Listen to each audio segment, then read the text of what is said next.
السلام عليكم ورحمة الله وبركاته. أهلا بيكم معانا في حلقة جديدة من حلقات مطبخ أسماء وسلمى.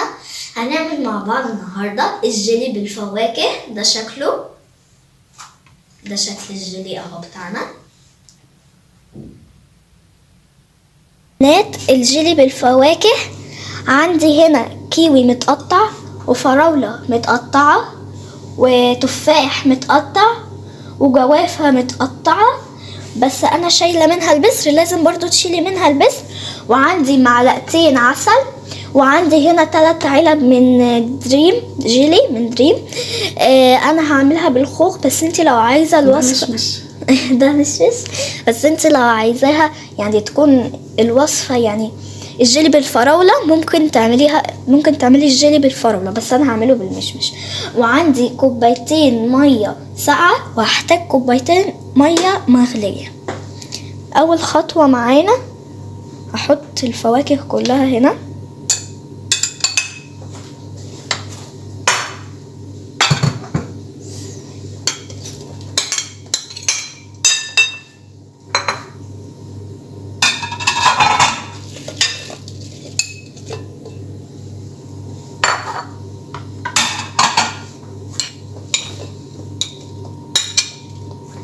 بعد ما حطيت الفواكه بتاعتي كلها في الطبق ده، هبدأ احط معلقتين العسل علشان الفواكه ما تسودش معانا.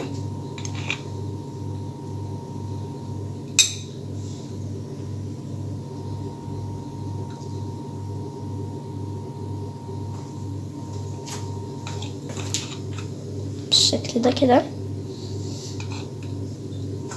ان انا اقلب الفواكه بتاعتي بالشكل ده، الفواكه بالعسل.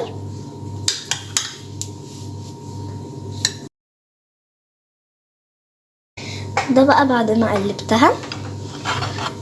الخطوة التانية هبدأ ان انا اعمل الجيلي. هحط الجيلي هنا كده. هبدأ احط كل عبوات الجيلي في الطبق ده.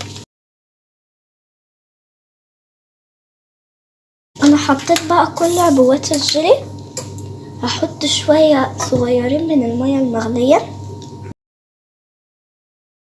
حطيت بقى كده المية المغلية. هقلب الاول، هقلب كده لحد ما الجيلي يدوب. انا عايزة الجيلي يسيح خالص ويكون مفيش الا المية المغلية والجيلي يكون سايح. ده بقى بعد ما الجيلي ساح.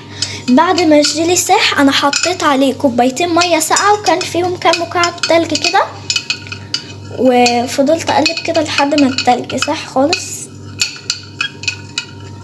طبعا انا حطيت عليه ميه ساقعه وتلج عشان يبرد بسرعه، عشان ما يبوظش الفواكه.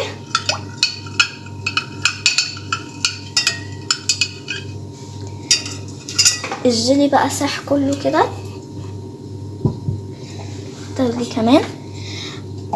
عندي القالب ده. الخطوة التالتة بقى هبدأ ان انا اكمل بقية الوصفة. احط الفواكه بتاعتي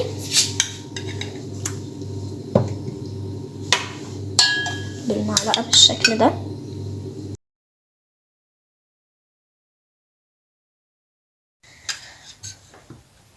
ده انا عملت صينيتين. دي الصينية التانية. شوية الفواكه اللي انا سبتها حطيتها هنا، وهبدأ برضو ان انا احط الجيلي بتاعي، وهسيبها هي والصينية التانية لمدة 4 ساعات في التلاجة. انا زينته من هنا كده بالسفندي، وحطيت فيه من هنا كده سفندي. بصراحة هي وصفة لذيذة جدا جدا جدا، ويقدروا الأطفال يعملوها. أنا شخصيا عملت كل الوصفة دي لوحدي من غير ما مامتي تساعدني في أي حاجة خالص. ولو بقى عجبتكم الوصفة بتاعتي ما تنسوش تدعموني بلايك وشير وسبسكرايب. نتقابل على خير في وصفة جديدة من وصفات مطبخ أسماء وسلمى. باي.